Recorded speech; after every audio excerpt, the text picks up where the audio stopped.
A single woman's broadcast interview shook Russia. Quote, "In Korea, we are treated in a way we could never have imagined." Quote, this single statement quickly became a national scandal. What Russia needs now is a population. Anyone who leaves the country is a traitor. Even Putin's absolute power was useless. Every month, over 2,000 Russian women board flights to Korea. What drives them to risk their lives and come here? My name is Katerina, 35 years old. I currently run a small ballet academy in Sungbuk-gu, Seoul, and live happily. But just 2 years ago, I was living in a dark, cold apartment in Moscow, desperately trying to escape. The story I'm going to tell you today isn't just about international marriage. It's about the shocking reality of Russia, from which I risked my life to escape, and the chilling secret operations of the Kremlin that I learned along the way. It all started with a secret document I stumbled upon. At the time, I was a principal dancer at the Moscow State Mandala Theater. One day, while cleaning a conference room for theater staff, I discovered a document on a desk dedicated to the elderly. It was clearly titled Special Operation to Stop the Russian Population Outflow.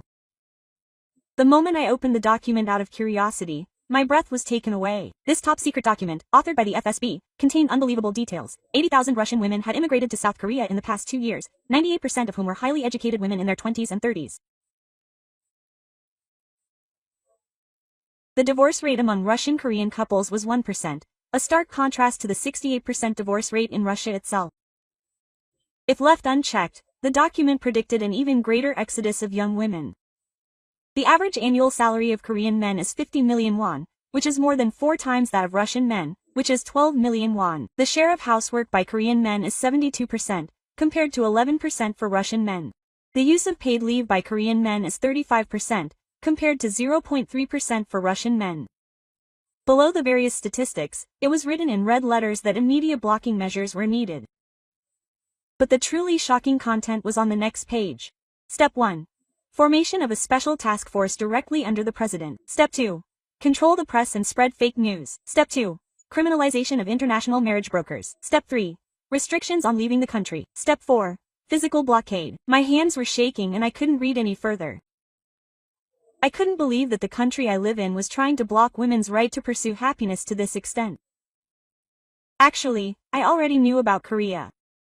Every time I saw the photos that my friend Svetlana, who married a Korean, posted on Instagram, I couldn't hide my envy. Breakfasts prepared by her husband, weekends spent shopping together, and the way she took care of the children equally. Things were unimaginable in Russia. What about my husband? I was already divorced, after only 3 years of marriage. My ex-husband, an alcoholic, would lash out whenever he drank, and he wouldn't lift a finger to do housework, claiming it was a woman's job. When I asked for a divorce, he scoffed, asking where a Russian woman could possibly lie. I knew that was partly true. Starting a new life in Russian society was nearly impossible for a divorced woman in her 30s. That night, after I returned the documents to their proper places and left the barracks, I decided I had to leave the country. But I had no idea how to do it. Then, suddenly, I remembered what Svetlana had said. Katerina, you should look into it yourself. I heard there was a secret matchmaking cafe in Moscow. The next day, I mustered up the courage to go there. The address was a shabby building on the outskirts of Moscow, with no sign at the entrance. As I opened the door and went inside, I saw a large crowd of women waiting, as expected. They ranged in age from their 20s to their 40s, their expressions serious and expectant. "Welcome, is this your first time here?" Quote. I was greeted by a woman who appeared to be in her early 40s. She introduced herself as Elena. "Yes, I heard about you from a friend." "Oh, Svetlana introduced you. She's really happy now." Quote. Elena led me to a back room. The walls were covered with photos and profiles of Korean men, and a Korean language class was being held in one corner. There were currently over 3,000 people on the waiting list. You'll have to wait at least 6 months. 6 months, that's a lot of people who want to meet Korean men. However, with the recent intensification of government surveillance, we need to be extra careful. Elena's expression darkened. She lowered her voice. "Yesterday, FSB agents came by again. They threatened us, claiming we were an illegal organization. But we won't give up. No one can stop women from pursuing their right to happiness. After visiting the secret cafe, I reflected on my life. My meeting with Elena. The images of the hopeful women I saw there kept lingering in my mind. Moscow's winters were particularly long, but my heart was even colder. Every morning, I woke up at 6 a.m. and went to work at the Banri troupe. The faces of the people I met in the underground railway station were all gloomy. The women's faces, in particular, were deeply etched with resignation and despair. The situation of my fellow ballet troupes was not much different. Olga, a Chuseok dancer, couldn't divorce her husband despite knowing about his infidelity. Nastya, the youngest, couldn't break up with her abusive boyfriend, covering her bruised face with makeup every day. We danced beautifully on stage, but life off stage was utterly miserable. Katerina, you look different these days, Olga asked cautiously one day. I hesitated for a moment before bringing up the secret cafe. That's crazy, my mother's family in such a dangerous place. Quote, Olga, how long are we going to have to live like this? You saw Svetlana's Instagram, didn't you? Olga sighed. I saw it, I was jealous. Quote, it was truly shocking to see the photo of my husband cooking without the baby. My husband had never had a baby before, and then Nastya intervened. I want to go too. I can't live like this anymore. Quote. From that day on, we began secretly learning about Korea. Every night, we gathered to watch Korean dramas and searched YouTube for videos about the daily lives of Korean men. The more we watched, the more surprising it became. Husbands who packed lunches for their wives every day. Fathers who took it for granted that they could have 6 children. Couples working together in the kitchen of a small family. It was hard to believe that these things weren't unusual in Korea, but rather everyday life. But the reality wasn't so simple. One day, government officials visited the Ban Raiden. They called each member in for an interview, and I was called in. Katerina, have you attended any suspicious gatherings recently? I don't understand. Do you know what happens if you join an illegal organization that threatens national security? The threats were blatant. They seemed to already know I'd been to a secret cafe. After the interview, the ballet company director called me in. Katerina, be careful. There was pressure from above. If I got involved in anything related to Korea, I'd be fired immediately. That night, I cried and texted Svetlana. I wanted to go there too, but I was so scared. Svetlana's reply was short but powerful. Courage. I was scared at first too. But now, email is heaven. Quote. I was shocked when I saw the video she sent me. My husband, Taewon, was making borscht, a traditional Russian dish, while Svetlana was relaxing on the sofa. She said it's natural for a husband to learn his wife's native cuisine and make it for her. Yesterday, I learned how to make kimchi. My mother-in-law taught me how to make it less spicy for her Russian daughter-in-law. Every time I heard these stories, my heart grew stronger. But at the same time, my fear grew. Government surveillance intensified, and rumors spread that women trying to go to Korea were being stopped at the airport. Then, a shocking incident occurred. Elena, who ran a secret cafe, was arrested on charges of threatening national security. The cafe was shut down, and the waiting list was confiscated. Since I was on that list, I was in danger of being arrested at any moment. Olga and Nastya were terrified and wanted to give up. But I became even more determined. Isn't the fact that they're blocking us like this proof that Korea can be our hope? Then, Svetlana shared crucial information. Katerina, there's another way. Come first on a tourist visa, and we'll meet here. It was risky, but it was our only hope. I quietly began preparing, studying Korean, applying for a visa, and, most importantly, avoiding the government's eyes. 2 weeks after Elena's arrest, I received an unexpected call. It was a message from an unknown number, and the message was simple. Bridge of the East, tomorrow at 3 p.m. I had a gut feeling. The secret cafe was reopening. The next day, I dressed as casually as possible and headed to the meeting place. The address was completely different, and it was even more secretive. When I opened the door and went in, a strange woman greeted me. Quote, "Katerina," she said, "I've been waiting for you." She introduced herself as Marina, a colleague of Elena's. What happened to Elena? She's been arrested. But we will continue. For the freedom of women. Marina led me inside. To my surprise, there were already many women gathered there. Everyone had a longing look in their eyes. Quote, "Today is a special day. There's someone here directly from Korea." Just then, a man came in. He was a Korean man in his early 40s, and his gentle smile was striking. "Hello, my name is Kong Tae-won, and I'm from Seoul. My wife is Russian, so I'm organizing this event." Mr. Tae-won spoke Russian fluently.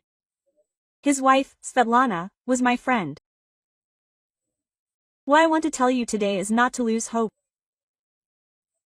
There are many men in Korea who sincerely want to meet Russian women. A woman raised her hand and asked, "Do Korean men really help with housework?" Mr. Tae-won smiled and answered, "Help is the wrong word. We do it together. While I cook, my wife cleans, and she does the laundry, and I take care of the kids. It's a given." There was a gasp from the women. This would have been unthinkable in Russia.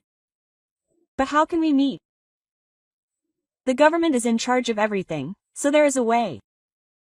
But it takes courage. Taewon explained the specific plan. We would enter Korea on a tourist visa and then legally meet. It was risky, but possible. That day, I made up my mind. The videos Taewon showed me and the heartfelt messages from Korean men convinced me that this wasn't a simple escape, but a challenge towards a new life.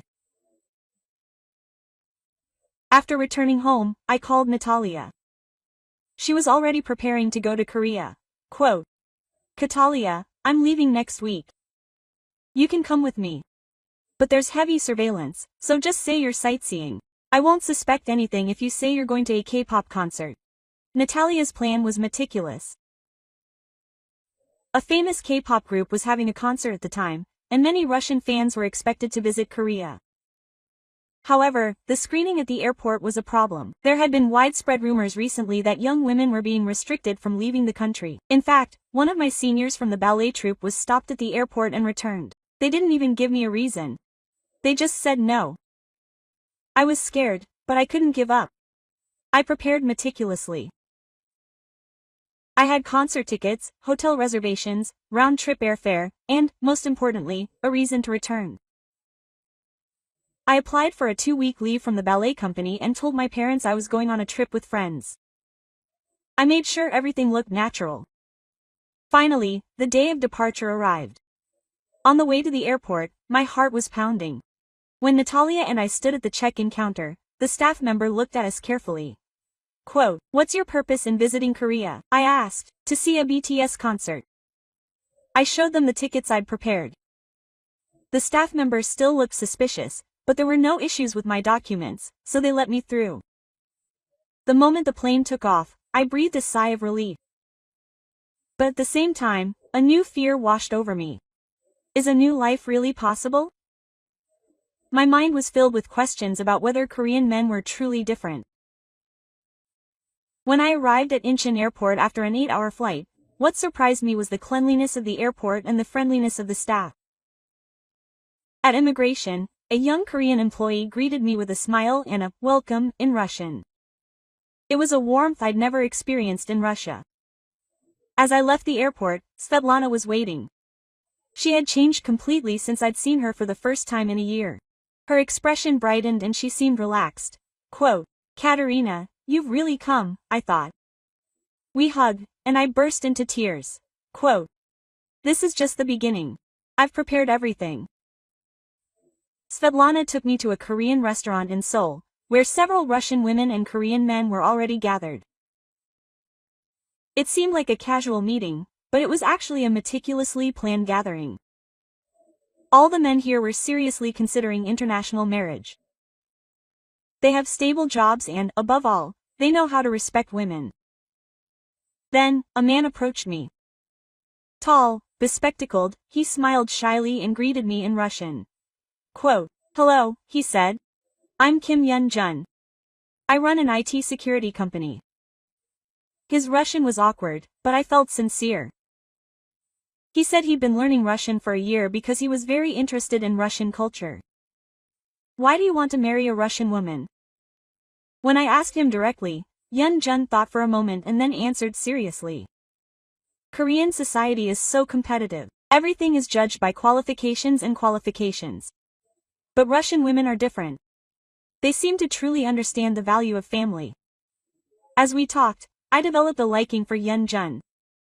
But at the same time, I was also wary. I knew I shouldn't trust anyone too easily. That evening at Svetlana's house, I heard a shocking story. "Katerina, the Russian government is waging a massive operation to stop us." The data she showed me was astonishing. Russian groups were operating in Korea, spreading fake news, and there were even cases of threatening and forcing some Russian women to return to their home countries. Even more shocking was this. Svetlana showed me a transcript of a secret meeting between Russian officials. When I asked how she'd obtained it, she said it was from an acquaintance working for a Korean intelligence agency. The transcript contained chilling statements. "If we fail to stop the outflow of women, Russia has no future. Use physical force if necessary. Pressure the families of women married to Korean men to return home. Spread a negative image of Korea through the media."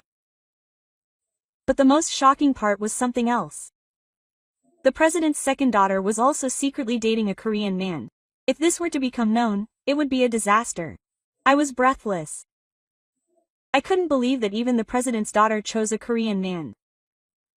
The next day, Yun-jun invited me on a date. We walked around Namsan Tower, Yongdong, and Insadong, and he introduced me to Korean culture. But what really surprised me were his actions. He naturally moved to the side of the road while walking, waited for me to choose my menu at a restaurant, and even carried my heavy bag as if it were a given. In Russia, such behavior would be considered condescending, as if a woman were weak and looked down on, but Yun-jun's actions felt completely different. He showed genuine consideration and respect. Are all Korean men like this? Well, not all, but things have changed a lot recently, especially among men considering international marriage. At a Korean restaurant we went for dinner, Yun-jun kindly showed me how to use chopsticks and constantly checked to make sure I was okay with spicy food. "Do you like Russian food?" "Yes. I especially love borscht. Could you teach me how to make it later?" At that moment, I felt my heart being touched. I could sense his genuine desire to learn about my culture. We met every day for a week, and through that encounter, I saw a different side of Korean society. Women-only parking, seats reserved for pregnant women on the subway, and fathers' clubs for men on paid leave. Things I would never have imagined in Russia. After a week, I had to return to Russia. But my heart was already made up. I decided to keep in touch with Yun-jun and find a way to meet again. At the airport, Yun-jun gave me a small gift, a bracelet made with traditional Korean knots, which he explained symbolized fate. I hope we meet again. Whether I went to Russia or Katerina returned, I was a completely different person after returning to Russia. That week in Korea completely changed my outlook on life. My ballet colleagues immediately noticed the change in me. "Katerina, your expression had completely changed. What happened?" I cautiously told them about my experience in Korea. Olga and Nastia listened with sparkling eyes, but their expressions were also worried. "But how will we meet again?" Government surveillance has intensified, and in fact, the situation had worsened while I was away. All Korean-related gatherings were outlawed, internet censorship intensified, Korean drama websites were blocked, and social media surveillance intensified. But 2 months later, something surprising happened. Yun-jun came to Russia. He arrived in Moscow under the pretext of a business trip and contacted me. Katerina, you promised me I'd come to Russia. We left him out of the Moscow group. After 2 months, his Russian had improved dramatically. He studied 3 hours every day. I wanted to speak Russian with Katerina. His effort and sincerity completely opened my heart. We went on dates around Moscow, and he demonstrated a deep understanding and respect for Russian culture. While we were touring the Kremlin Palace, Yun Jun suddenly knelt down and said, "Katerina, will you marry me?" Everyone around us looked at me, but at that moment, I felt like we were alone in the world. Yes, I will. But reality wasn't easy. International marriage required complicated paperwork, and above all, I expected interference from the Russian government. We began our preparations in secret. Yun Jun prepared the necessary documents in Korea, and I gathered the necessary items in Russia. But the biggest problem was leaving the country. A tourist visa had its limits. I needed a marriage visa, and that would report to the government.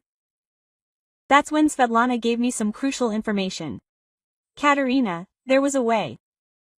Getting married in a third country, like Turkey or Georgia. It was risky, but possible. We decided to meet and get married in Georgia. On the day of departure, I tried to appear as normal as possible.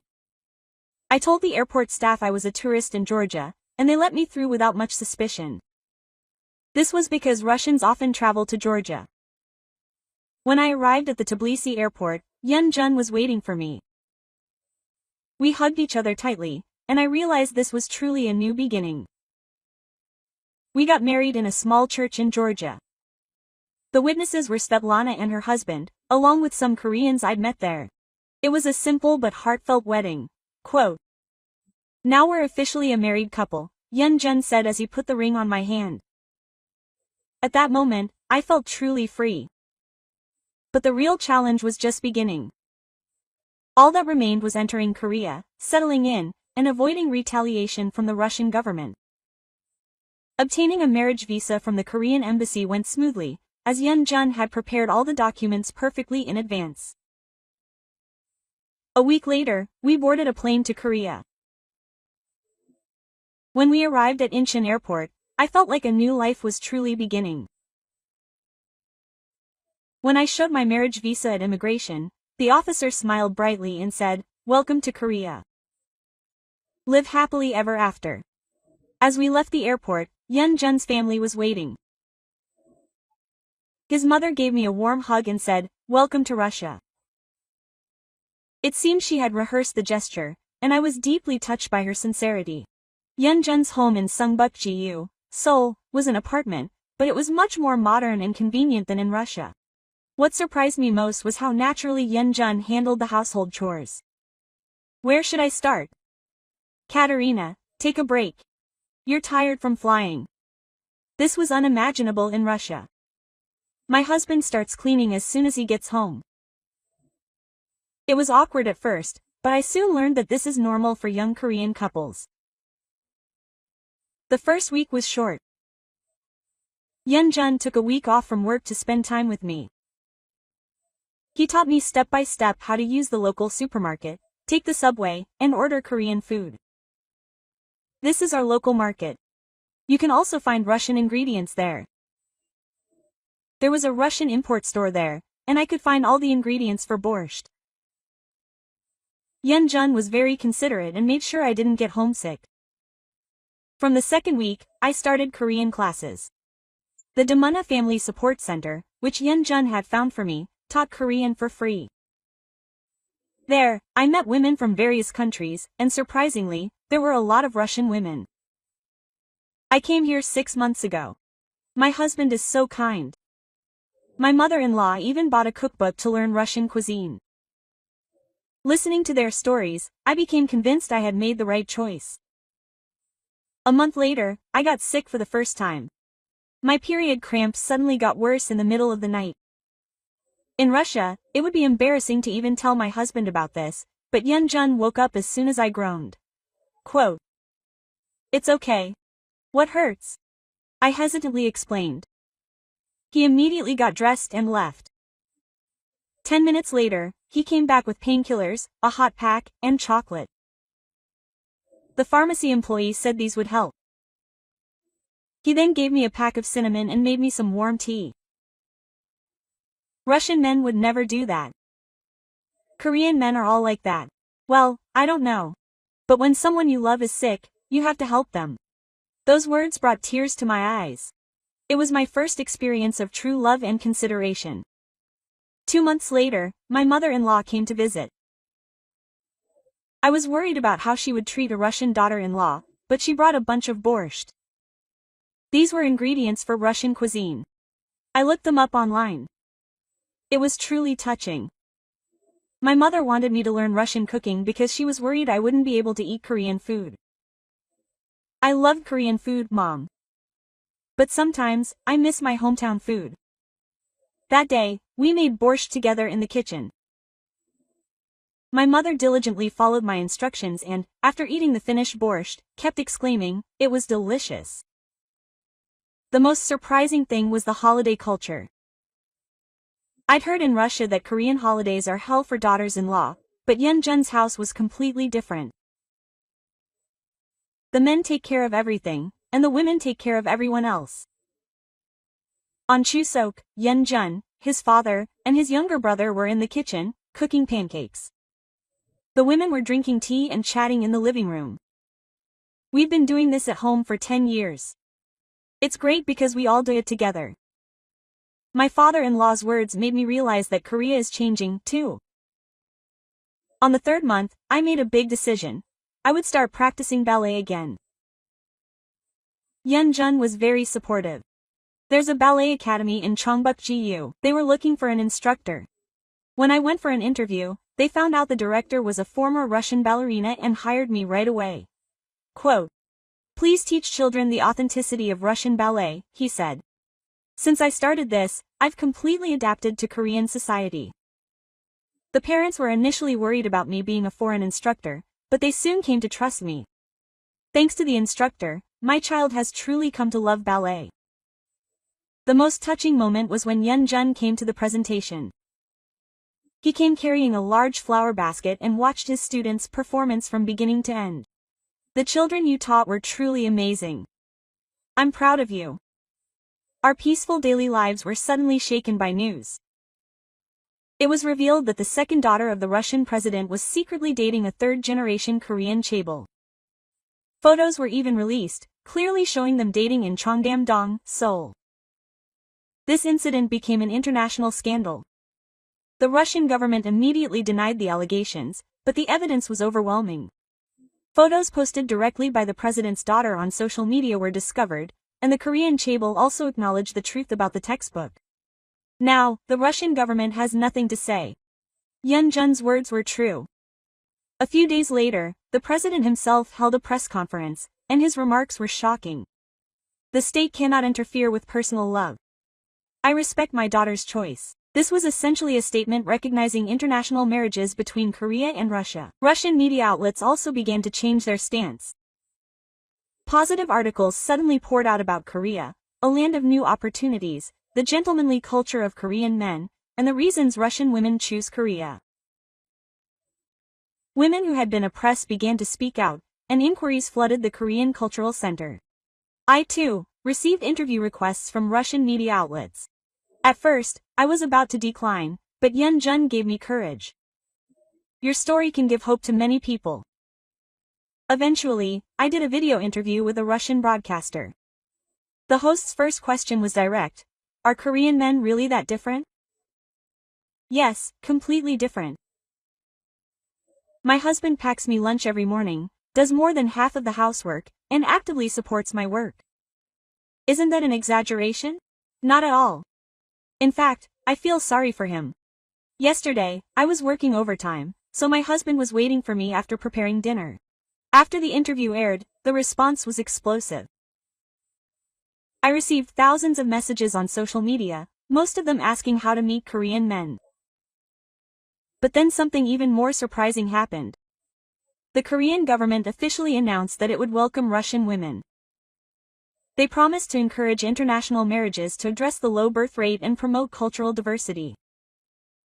Policies such as special settlement subsidies for Korean-Russian couples, priority housing for international couples, and expanded educational support for multicultural children were announced. We also benefited, receiving low-interest J-onts, rental deposit, loans. A week later, even more shocking news broke. It was revealed that the daughters of the Russian foreign minister, the deputy minister of defense, and several high-ranking officials were already living in Korea. This was the height of hypocrisy. Russian citizens were outraged. It was unacceptable that ordinary citizens were prevented from traveling to Korea while their own children were sent away. Ultimately, the Russian government gave up. They announced that they would lift the travel ban on women and expand cultural exchanges with Korea. That day, I had a video call with Svetlana. Next to her were 10 Russian women who had just arrived in Korea. Katerina, thank you for your courage. This interview has given hope to many people. I didn't know how to respond. I was just happy that my choice had helped others. A month after the candlelight vigil, KBS contacted me. They were producing a special documentary called Love and Soul, and wanted to include my wife and I's story. Many people were curious. After much discussion with Yun Jun about how a Russian woman and a Korean man meet and fall in love, I decided to appear. I thought our honest story would help break down prejudices. Filming lasted a week. The cameras captured our daily lives, Yun Jun packing my lunch in the morning, me teaching ballet, cooking together in the evening, and even visiting my in-laws on the weekend. The most memorable part was the interview with my mother-in-law. Quote, "How is your Russian daughter-in-law?" she asked. "She's the best. She's polite, takes good care of her husband, and most of all, I'm happy because my son is happy." Are there any cultural differences? Yes, there are. But that's what makes it fun. We learned Russian cooking and culture, and on the day of the broadcast, we sat in front of the TV, nervous. The first scene was me suggesting how to escape Russia. Then, we showed Yun Jun and our first meeting, marriage, and settling in. But it was our daily lives that really became the talk of the town. When the scene of Yun Jun waking up at dawn to go to the pharmacy to relieve my menstrual cramps aired, the real-time comments exploded. People said, "He's a real man. I want a husband like him. All Korean men should bow down to him." The show reached a 41.3% viewership rating, the highest ever for a documentary. Immediately after the broadcast, my social media followers increased by 100,000, and inquiries to Banray Academy also plummeted. Even more surprising was the response from Russia. Millions of people watched the show illegally, streaming it, and countless comments expressed their desire to visit Korea. A week later, the Blue House contacted us. The president was inviting representatives of multicultural families. We were invited too. The president personally greeted us at the Blue House, saying, "Thank you for choosing Korea. You are the future of the Republic of Korea." There were international couples from 20 countries, with Russian-Korean couples making up the majority. The president showed particular interest in Russian women. I'm delighted that talented Russians have chosen Korea. The government will provide maximum support. Indeed, many support measures were implemented afterward, including Russian interpretation services, the establishment of a Russian cultural center, and support for starting a Russian restaurant. We decided to have a formal wedding after our appearance on the show. Our marriage in Georgia was legal, and now we wanted to have a real wedding, inviting family and friends. The problem was inviting our Russian family. My parents still didn't fully understand my choice. But after watching the show, they seemed to have changed their minds. "Kataria, you look so happy." It was the first time she had reacted positively during a video call with her mother. Quote, "Mom, will you come to the wedding?" "Yes, I should go. It's my daughter's wedding, and my parents are finally coming to Korea." When I met them at the airport, my father looked at Yun Jun for a long time in silence. Quote, "Thank you for making my daughter happy." When my father spoke in broken English, Yun Jun replied in Russian. I'm even more grateful. Katerina is the gift of my life. At that moment, my father's eyes brightened. The wedding ceremony incorporated both Korean and Russian traditions. We alternated between Korean and Russian traditional attire and performed both traditional Korean Hanrae and Russian wedding ceremonies. The highlight was the Russian tradition of bread and salt ceremony. This is a ceremony where the sheep and parents feed bread with salt. Yeonjun's parents actively participated. Now we are one family. My mother-in-law was so touched by my mother-in-law's Russian greeting that she came. Over 200 guests attended the wedding reception. Many Korean-Russian couples attended, as well as broadcasters and parents from Banray Academy. Svetlana, who gave a congratulatory speech, said this. Katerina made a courageous choice, and that choice gave hope to many. Today is not just a wedding, but the beginning of a new era. It truly was. Our wedding photos spread across social media, becoming a hot topic once again, and in Russia, it was reported as a fairy tale wedding. We went to Jeju Island for our honeymoon. Yeonjun planned a tight schedule to show us all the sights on Jeju Island, but I was happy just being with him. When we have a child, we have to teach him 3 languages: Korean, Russian, and English. We have to raise him to be a global talent. I laughed at Yeonjun's words, but I thought if we really had a child, I would have to worry about his identity. A month later, I found out I was pregnant. Yeonjun was overjoyed, and both my parents congratulated me. A mixed-race Russian-Korean baby would be so beautiful. Everyone laughed at my mother-in-law's words. That was Yeonjun's entire consideration during my pregnancy. He kept a prenatal diary every day, learned Russian lullabies and sang them, and even attended prenatal yoga classes with me. Other husbands didn't attend, which was strange. It was hard for his wife, so he had to be there. It's been a year since my daughter Sophia was born. Having both a Russian and a Korean name is truly a beautiful union of 2 worlds.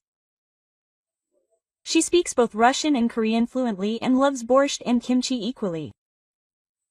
I now run the most famous ballet academy in Sungbuk-gu. I teach the essence of Russian ballet to Korean children and promote Russian culture. We have over 200 students and 3 instructors invited from Russia. The most rewarding experience is founding the Holler Cultural Center. The center, which Yeonjun started with us, helps Russian women settle in Korea and has become a meeting place for Korean-Russian couples. Hundreds of people participate in cultural exchange events held every Saturday, including Russian cooking classes, traditional Korean games, and language exchange programs. Last year, a surprising announcement was made. The number of Korean-Russian international couples surpassed 80,000. This achievement was made in just 2 years. Even more surprising was the birth rate of 2.3 children per couple, 3 times the Korean average. The media reported that international marriages were becoming a solution to the low birth rate. Indeed, most of the Korean-Russian couples around us had more than 2 children. I'm also pregnant with my second child, a boy this time. Yeonjun hopes he'll grow tall like his Russian father-in-law.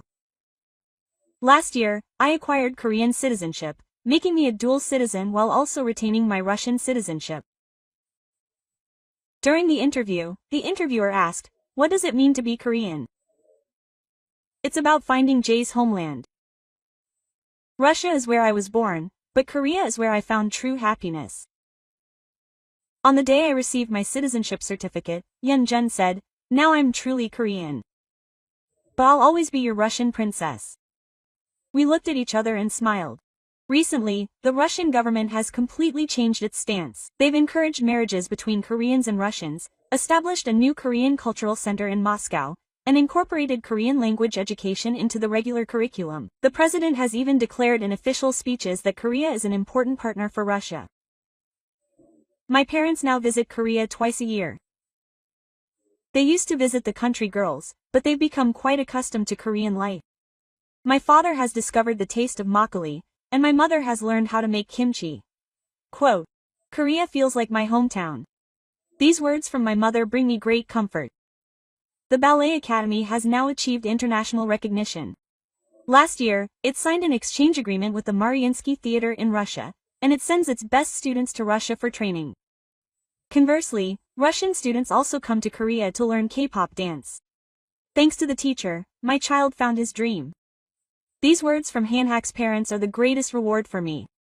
Hyunjun's business has also grown significantly. The IT security company has now entered the Russian market and has hired a large number of employees who can speak Russian. Half of them are Russian women. We live in an era where close-knit families are competitive. Hyunjun is right. International marriages are no longer a special phenomenon in Korean society, they are a natural part of it. According to the most recent statistics, the divorce rate among Hallur couples remains at 1%, which is only 30% of the overall divorce rate in Korea. Why is that? I know the answer. When people from different cultures meet, nothing is taken for granted. Everything has to be reinvented, and in the process, we come to understand each other more deeply. We learn to accept and respect differences. Last week, I was interviewed again by a Russian broadcaster. It was a completely different atmosphere from 2 years ago. Do you have any regrets about your 2 years in Korea? Not once. In fact, I feel like I should have come sooner. What's the biggest difference between Korean and Russian men? Korean men think of their family as a team. They take it for granted that they are together. Russian men tend to think of their family as a possession. If I could give one piece of advice, it would be to be courageous. I was scared at first too. But when I took a step back, a whole new world opened up. After the interview, the producer quietly said, "My daughter wants to be like you." She said she wants to study abroad in Korea. Korea has become a land of opportunity for Russians. Tens of thousands of Russian women visit Korea every year, many of whom find love and settle down. Thank you for listening to my story. It sometimes feels like a dream that I, who was despairing in a cold Moscow apartment 2 years ago, am now building a happy family in Seoul.